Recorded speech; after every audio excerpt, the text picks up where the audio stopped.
Kenrick, it is lovely to have you here. I have seen so you much. all over social media. I've heard your name around town, and finally here you are in my Great. studio.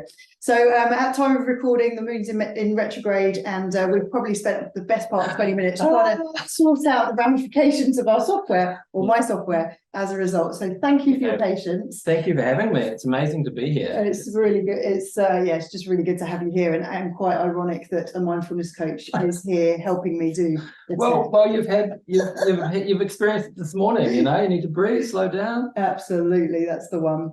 Now, listen, we've got you on the show here because you're going to be one of the guest speakers at the He event in October at time. Excited.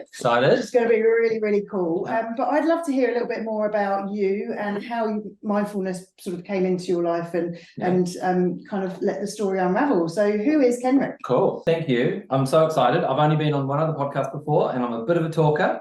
So to keep this under the time, we're going to be doing well. But I've got notes. So my name's Kenrick. I'm a sand artist. And so that means I draw big drawings on the beach, 10, 20, 30 meters wide with a rake and a piece of bamboo and maybe a piece of string. I take commissions for people's logos, and I also teach classes. And as part of that class, I teach mindfulness and meditation. Meditation has changed my life. And the raking, I call it Rake Healing. It's to take the mickey of Rake Healing. I need a name, and it uses a rake, and it's been a healing process. So, genius. And aside from that, I'm a mindset and growth coach. So mostly for men and youth, because I think there needs to be more help for guys. So that's about helping people get unstuck. I spent a long period of my life being stuck, and I didn't really know how to get out. And now that I've kind of found the way, I want to help more people. I think there's a lot of guys out there that want to change, they want to grow, they want to be a better person, a better dad, they don't want to be depressed, they want to be happy and healthy, but they don't know how. And going to the pub and drinking with their friends who also don't know, it's not really going to help. So I'm really passionate about giving practical tools for guys to just hey, you're stressed out, you're anxious, you need to calm yourself, Love that. And as a fellow mental fitness coach working with guys, I think it's becoming more and more accepted now that we can seek help outside of our usual places, i.e. the pub, the sports fields. And it's becoming more and more accepted in the men's space that they are able, and it's not that they're coming from a place of weakness, they're coming from a place of strength. Totally, I agree. How can I be more, which I think is really exciting. I think there's a growing consciousness in the whole space. Businesses are figuring out, and individuals that hey, I actually matter. And I think post-COVID, I think we all got used to being at home, and we're I quite like being at home, quite like going for a walk every day to keep my mental fitness okay. So my story starts in lockdown. So we were living in Katikati. I've got a wife, Jasmine, and two adorable children. Ivy's nearly 5 and Otto's nearly 2. So it's busy times. And we were living in Katikati on a lifestyle property. And when things kind of opened up, I went to the beach and took Ivy, she was about 1.5, and Jazz took the dog, and I was like, okay, I'll stay with the kid. And that was quite hard, right? They're busy, especially Ivy. And so I'm tutuing in the sand because I've got ADHD and I kind of need to move. And she was mucking around with something, and I just drew a rubbish little sun. If you go back on my Rake Healing Instagram, it's there. And that was the first sand art I did. And Ivy crawled right to the middle, and Jazz was came back oh, sorry, the dog. And I'm oh, I'm all good. She's it's been an hour and a half.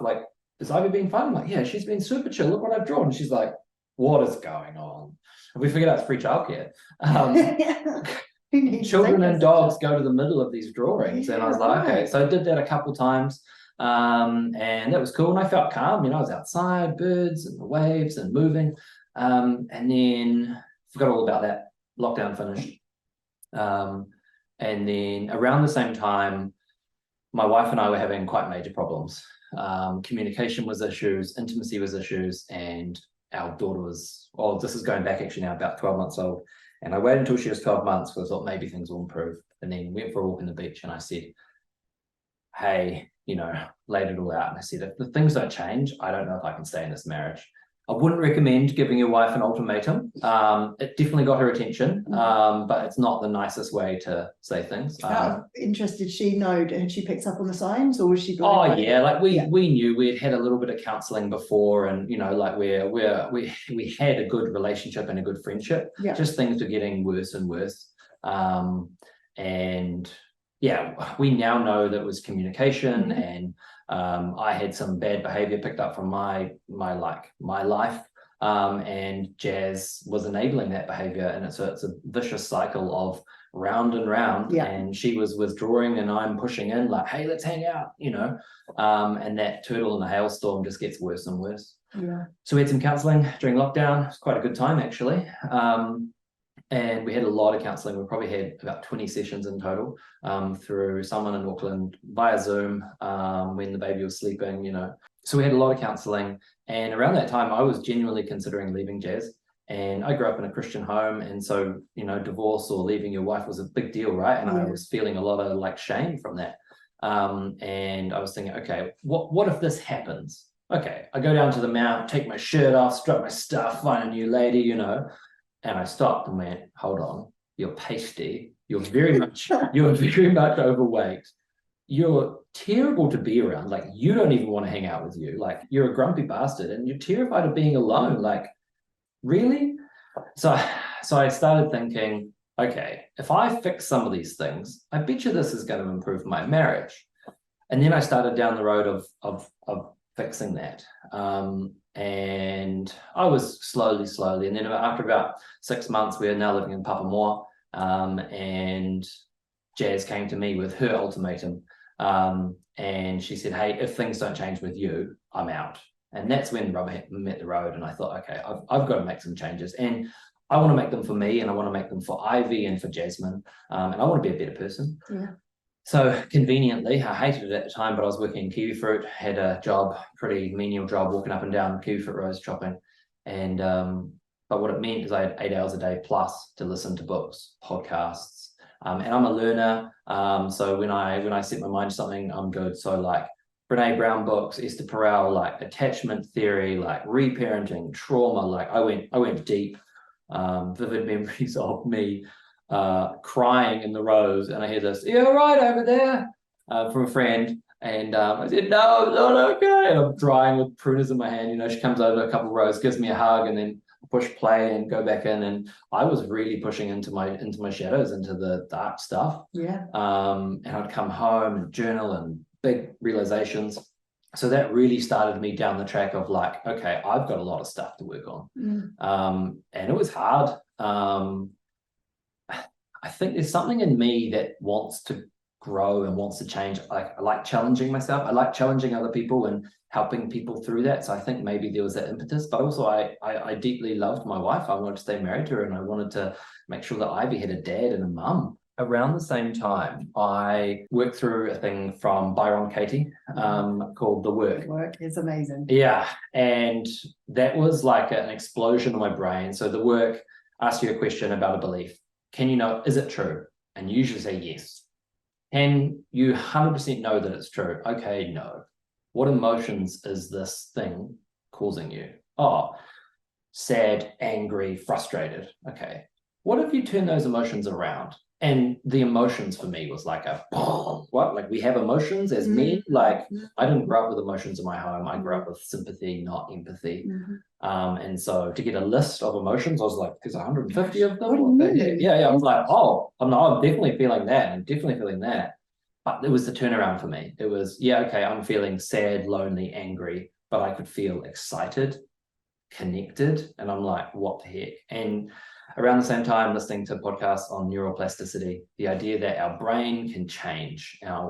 You don't have to stay the way you are if you do certain things. So gratitudes and affirmations, like if you're thinking your life is average and blah, blah, blah, you can turn that around every day, putting that positivity in. And I was like, I want to fix my brain. I want to change my life. And so I'm still doing that. It's been quite the journey. Yeah, absolutely. And I think you've hit on a really important point, is that we're not taught this stuff. No. And so we have a sort of a blanket of maybe 4 or 5 emotions that we might feel. Happy, angry, sad. Absolutely. And when you understand that that's just an umbrella of all of these other ones, there's a really amazing point in which we then get to choose, and we get to define, sort of define what it is that we're feeling, acknowledge that, and then choose to go again. And that for me was a big turnaround. It was like, and in my experience, if mindfulness came when my father died. And my belief was that if I was happy and continued with my life in a happy way, that it meant I didn't love him as much, and it meant I wasn't grieving his death. So I was literally living feeling like shit for a really long time, because my belief was, if I let go of this, then I'm going to let go of And so when I did the work, it was like, amazing. The turnaround is what an amazing experience I had with my father, that I can celebrate now his life through my children. And but her work, if people haven't looked into it, is absolutely game-changing. And to understand that most of our life is led unconsciously with the beliefs that we have, and then to kind of be fed or given the opportunity to go, what would happen if it wasn't true? Totally. How would you then feel? Whoa, what do you mean? It opens up this box of curiosity, and some amazing things come out of that. There's a lot of darkness in there, right? There is, Like, it's one thing to say, okay, like, to do that process, it's like horrible. I remember doing it and they recommend you do it on like low level things. Don't do it on yourself. Do it on the neighbor, But it's one thing to go, okay, I think that about me, about my dad, but it's another thing to go, okay, am I going to change that, right? Absolutely. And the body gives us opportunities all the time. The book that we both know by Bessel van der Kolk, Body Keeps the Score, the body stores any emotions that we either choose or can't handle at the time. And they just stay there. Every now and then they'll put their hand up and say, hey, would you like to deal with your abandonment issues? And you go, no, thank you, I'd rather have a beer. Yeah, absolutely. And they'll wait patiently 5, 10, 15 years, maybe your whole life. But if you sit with that uncomfortableness, if you breathe into it, you can start pushing into that. And after a while, it goes away. And then you have freedom. And I'd much rather live this life of freedom. I wouldn't go back to how I was for all the money in the world. I would be literally destitute, living probably in the bush. I'd probably be quite happy, off the land. Well, maybe at the beach, maybe like a shack at the beach with a rake, as long as I can have a rake. So in that sense, then, how has it changed your life? Because you said that, at the time that you were having problems, you were overweight, you were unconscious, you were possibly blaming other people for the life that you'd created.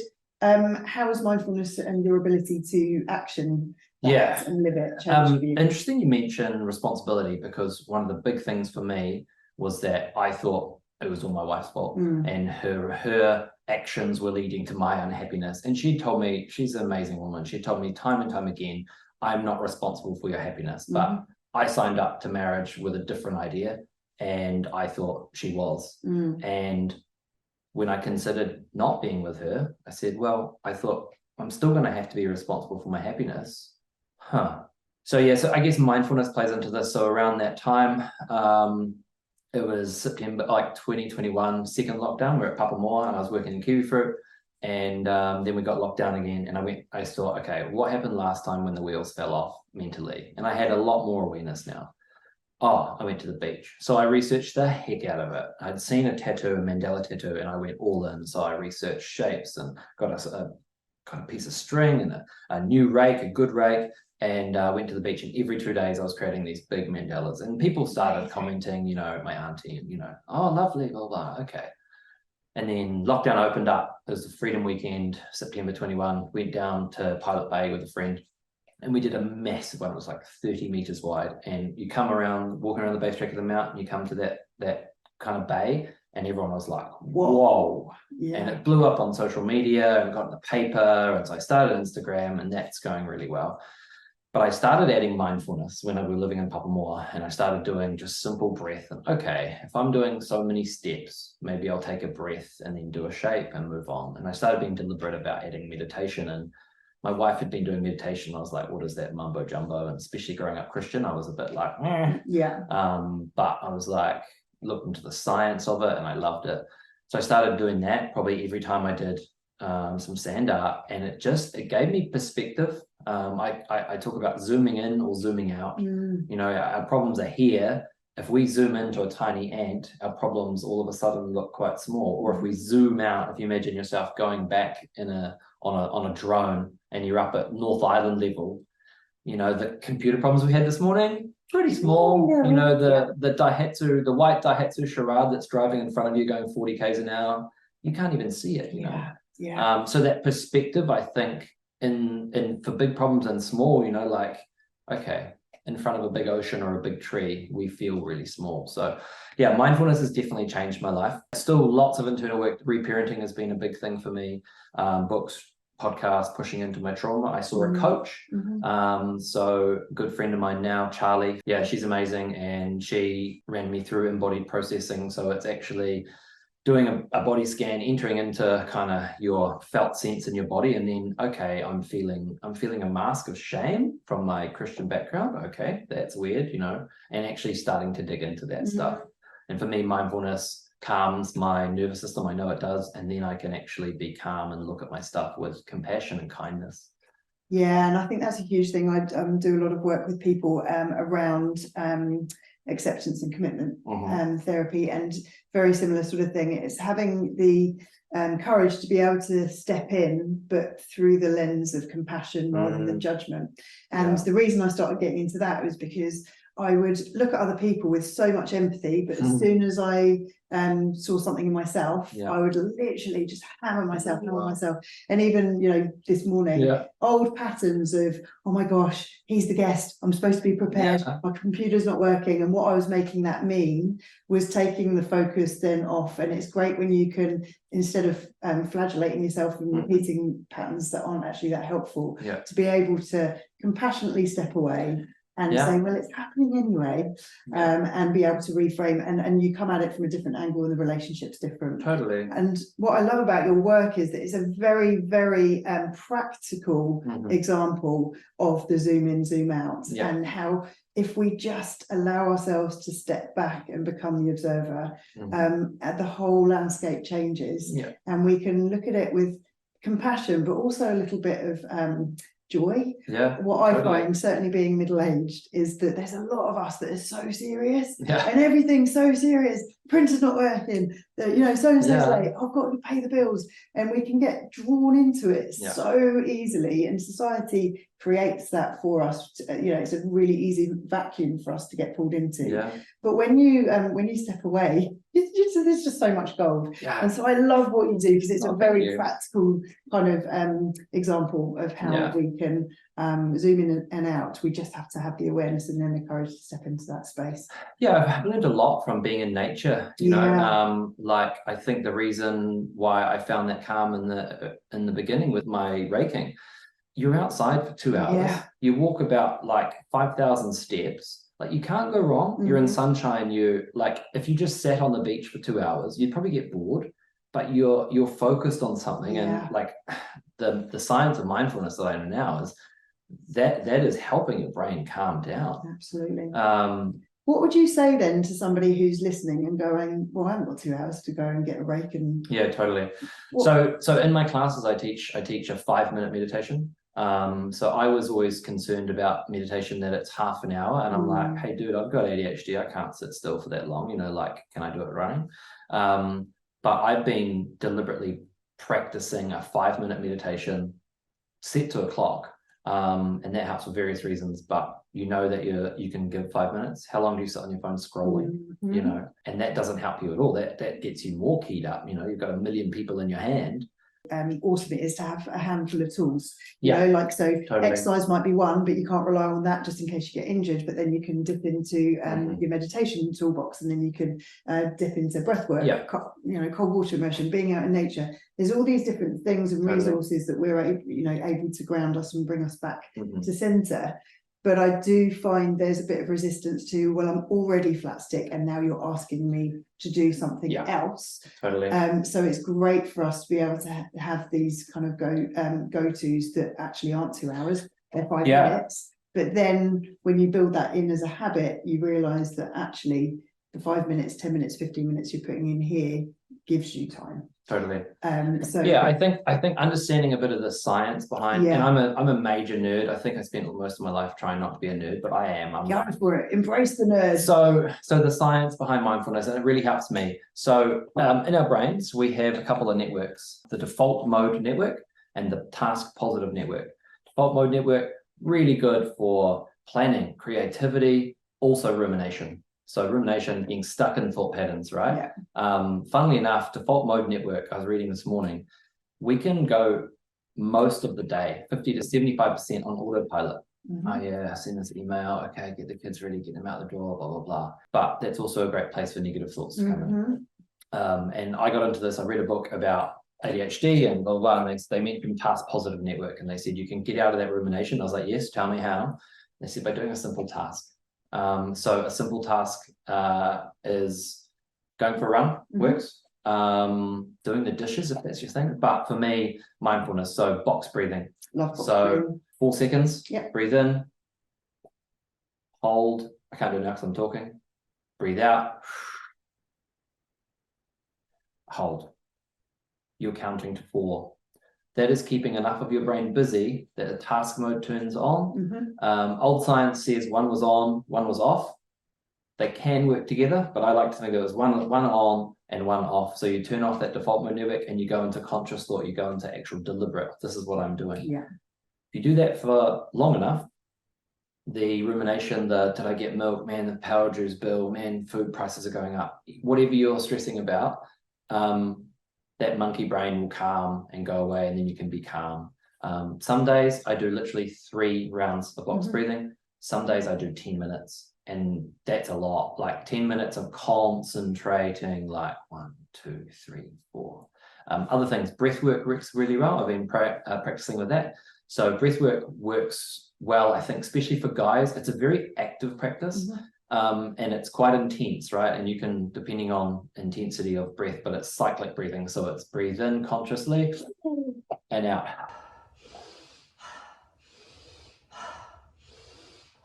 You do that for 10 or 20 or 30 times. Then you hold your breath all the way on the last one. And then out.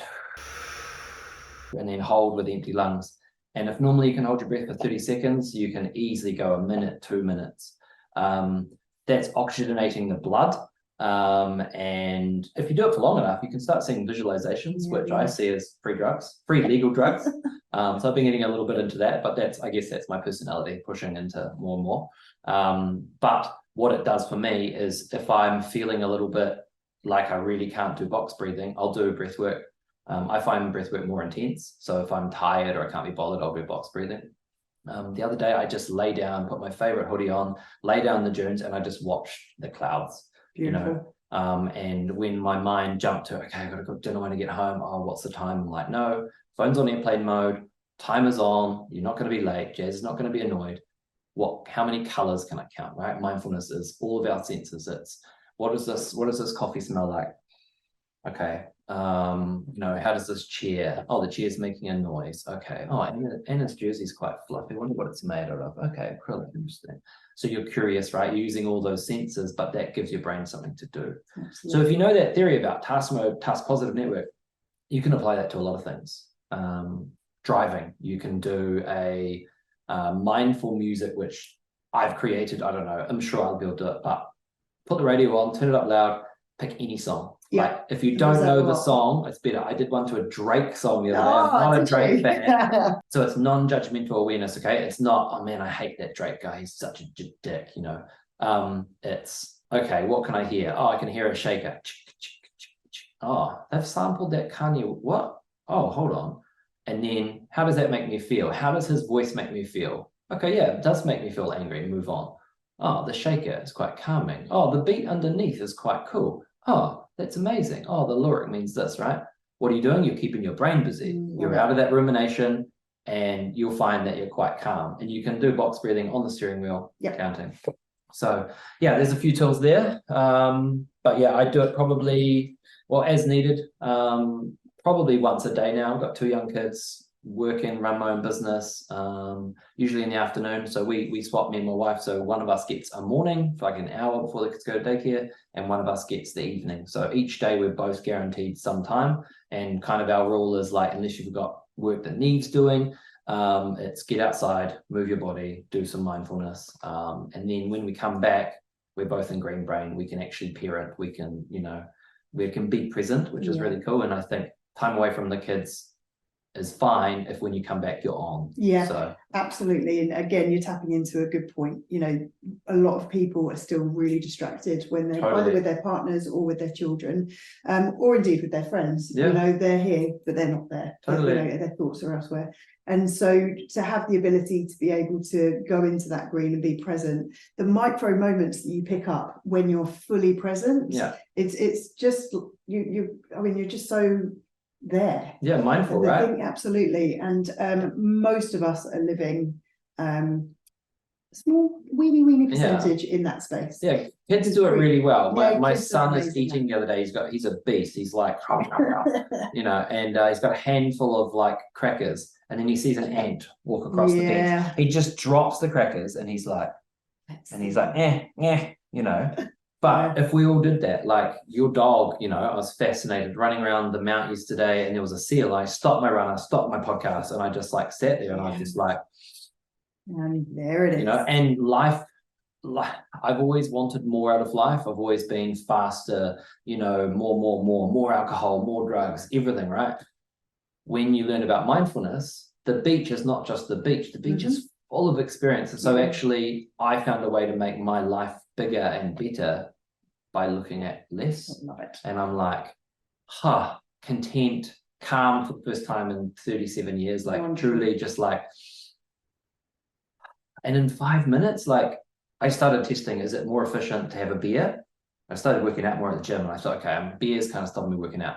Maybe if I'm stressed after work, maybe I'm going to try a meditation instead of a beer. A beer will keep you good for like an hour or two, calm, numbs your nervous system, but you're kind of a big bag of rubbish. Meditation, found that calm in 5-10 minutes, and then I'm in a better space. And so now I don't even drink anymore. A good sparkling water goes a long way. And I'll tell you, I've just come back from England, and elderflower. I bought that bad boy. You can grow it, I think. Okay, He's love it. Marketing that. Some elderflower with sparkling water. Perfect. Amazing. Perfect. Now, I know you're a busy man, but I thought it would be really cool, or in fact, you thought it would be really cool to take me through one of the multiple tools that we can use to make ourselves feel better, but also one that is one of your go-tos, and that's RAIN. So RAIN method was developed by Tara Brach.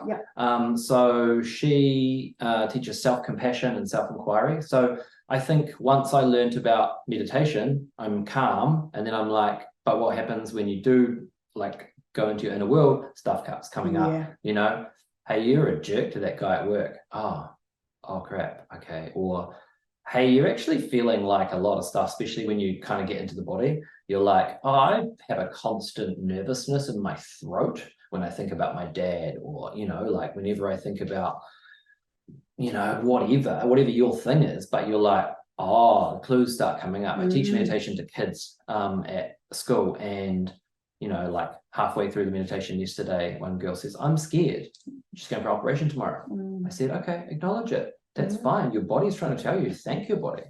So RAIN method is a tool for self-inquiry and self-compassion. So if you're up for it, let's do it. I'll run you through it. So for the listeners, I'll have this available on somewhere. I'd like to say my website, but who knows? I'll make sure we've got it. But it's also going to be here. So I was writing this guided meditation this morning. I thought I want to include Te Reo Māori welcome to this guided 15-minute RAIN meditation practice. Now, if you translate that into Te Reo Māori, nui mai, haere mai, ke tine mahi, whakairo a RAIN. Translates roughly to welcome, come towards this work, this practice, and ponder carefully and reflect on.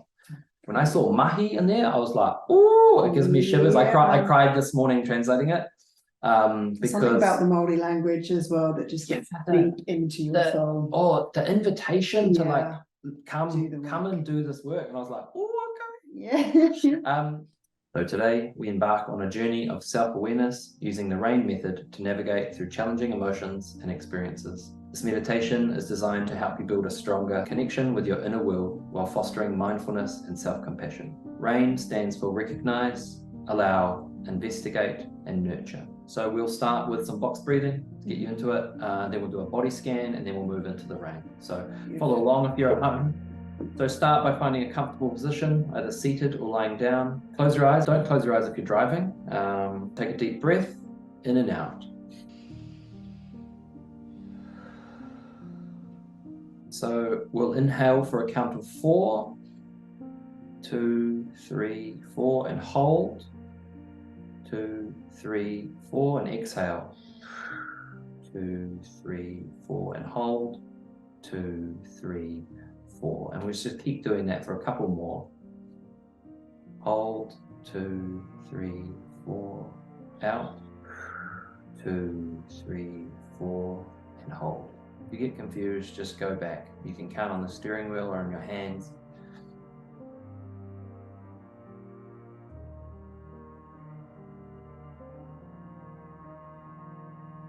If your brain wanders, go back to that deliberate counting, or acknowledge the thoughts, say thank you, I'm going to go back to counting now. I'm going to focus on my breath. How does that feel coming in? How's that oxygen nourishing me? Now you may want to pause the recording and just keep doing this until you feel calm, until your mind stops racing, and make it an active practice, okay? Don't just listen to my voice, do the counting yourself. And we'll move into a body scan. So I want you to gently shift your attention to your body. Begin feeling the points of contact between the body and the surface beneath you, maybe on your seat, on your bed, maybe your car seat. Take a moment to acknowledge any tension or sensations you might be experiencing. Just take a breath. And you can just do kind of natural breathing, however feels that your body tell you when you need to breathe. And we're going to start at the bottom of your feet, breathing into your feet, and you can give it a little wiggle. Helps you notice any sensations. Breathe into your feet and out.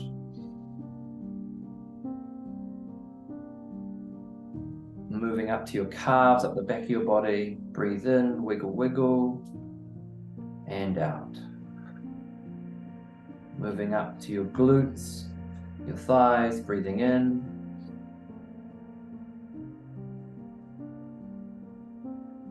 And keep moving your way up your back, wiggle, wiggle.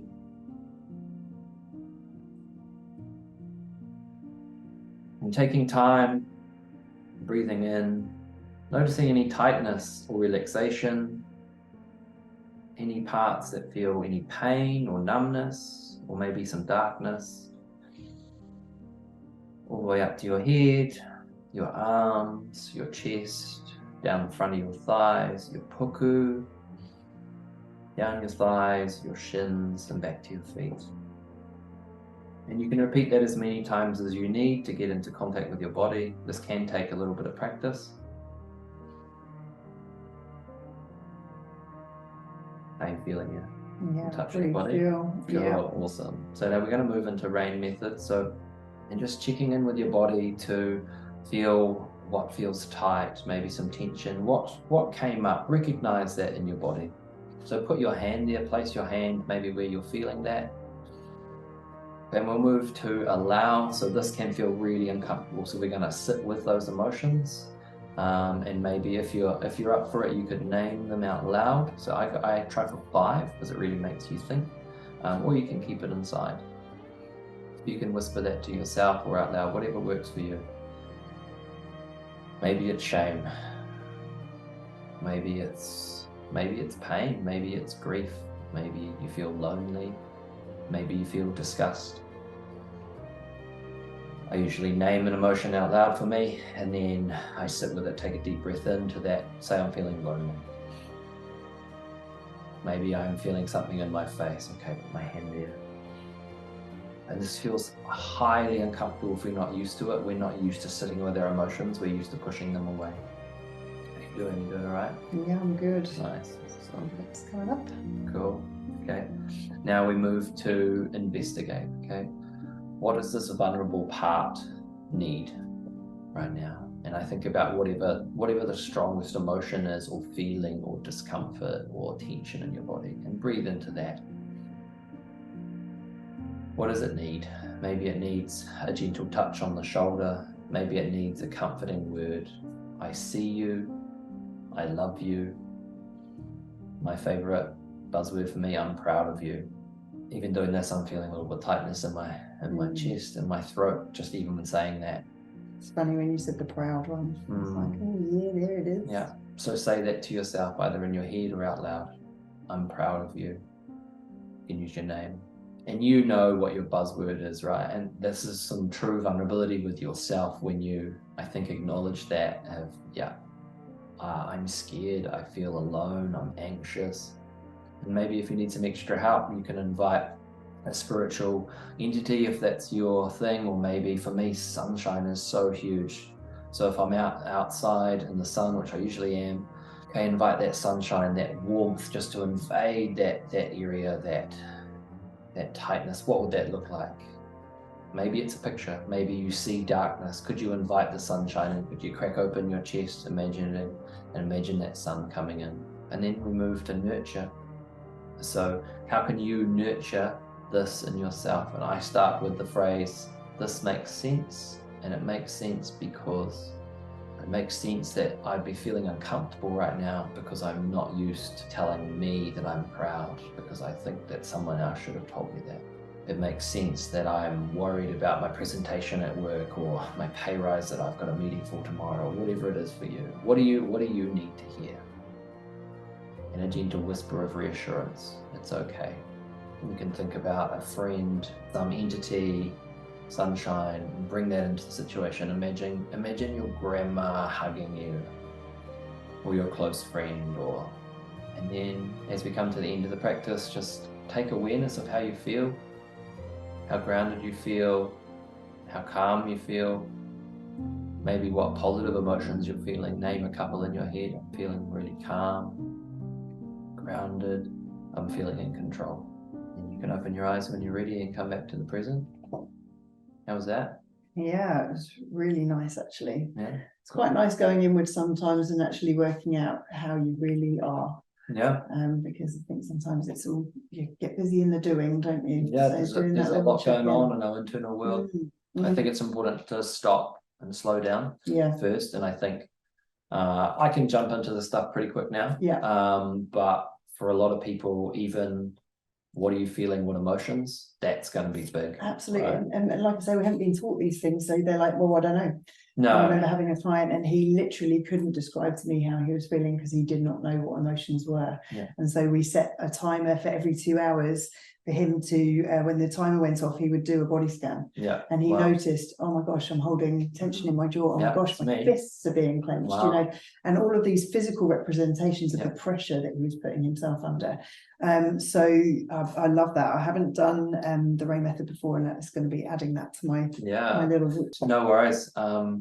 Lots of tools. So Google emotions list. Huge list. Or emotions wheel, and you can start with angry and then go out to, okay, maybe I'm actually disappointed. Maybe I'm disgusted. How interesting. And then push into that.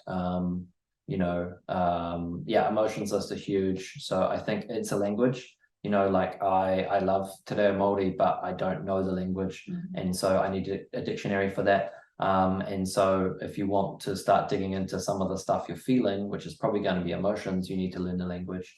So start talking to your partner, start talking to your kids, your friends. It's quite fun at the pub just to, I'm feeling a bit disappointed, and like look at your mates like, hey, what's going on? Oh man, I'm feeling really alone this week. Hey, you know, but it's quite cool because if you build that in your relationship or your friendships, you start to build a vulnerability in a shared language. It's really cool. And the more we start talking on that level, the less scary it feels. Totally. And I certainly find for me is that we can get hooked on the good vibes, but when it comes to a negative one, we're quick just to turn off, repress. So if we understand that it is an emotion, it's a coming and it's a going, and it's energy in motion, and we don't get too hooked on it. So we don't get hooked on the rumination. We're able to unhook much quicker, and life just becomes a lot more easy. And it's a survival mechanism as well. well. Absolutely. Like if 2,000 years ago a saber-toothed tiger roars and you went, oh, that's interesting. Oh, look, that's a tiger. You're dead, right? Your whole line, your village is dead. So we are negative bias. So we are queued up to be like, danger, run. It takes a millisecond for a negative thought to take hold in the brain. It takes 30 seconds for a positive thought. That's why affirmations, you have to reinforce this stuff. Absolutely. Yeah. So and our saber-tooth tiger is the 400 emails and the perception that we have to be somewhere at a certain time and for Zoom to be working. Totally. Yeah, and those systems are still in our brain. Absolutely. But we don't need them, right? The notifications on our phone are might as well be a saber-tooth tiger. That's right. So check in with your body, and it takes a long time. There's lots of guided meditations online. 5-minute guided meditation for calm, 5-minute body scan, RAIN method. There's heaps out there. So lots of tools. So to wrap things up then, what I'm hearing is that with you coming through this journey, you have got fitter mentally, you've got fitter physically. Yeah, definitely. Your communication skills are up there. Your relationship with your wife is at an all-time high. You're not going to get a divorce. No, I'm not. You've got plenty of time on your hands, even though you spend time meditating. In terms of productivity, you've got so we can't use time as an excuse. There are so many benefits for creating moments in our day for ourselves to then be able to give back. And like putting all those things together. So my favorite was, hey babe, everything okay with the kids? Can I have 15? Stop at a beach access on Papamoa Road, 5 minutes to the beach, sit down, airplane mode, phone on 5-minute timer, 5-minute meditation. I'm not going to get a text. I know the kids are fine because I've checked in, and then be back in 15 minutes. And if you become a better person, your wife's going to be like, oh yeah, go, because you're a jerk without it, but oh my gosh, now she's like, I'll take half an hour, I love that. But that's physical exercise, it's nature, it's grounding, it's spiritual, emotional, mental, and it's 15 minutes, and then you're flying when you get home. So without the need for a beer.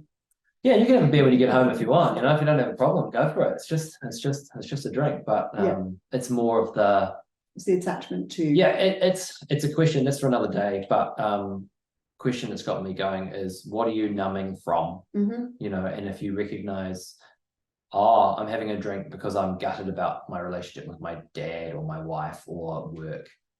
Okay. And then once you have these tools, you can actually start digging into that stuff. So I'm really passionate about tools. So love that. Well, thank you so much for sharing. We'll pop up in the show notes where to find you. But I'm really looking forward to seeing you center stage on the 10th of October for the He event. Wow, it's going to be a time. It's going to be amazing, and I've really enjoyed our time together. Thanks so much. I can't wait to come to one of your courses. Thank you. Yeah, thank you. Great stuff. Cheers. Thanks for being brave. Thank you. So, cool. Cheers. Lovely.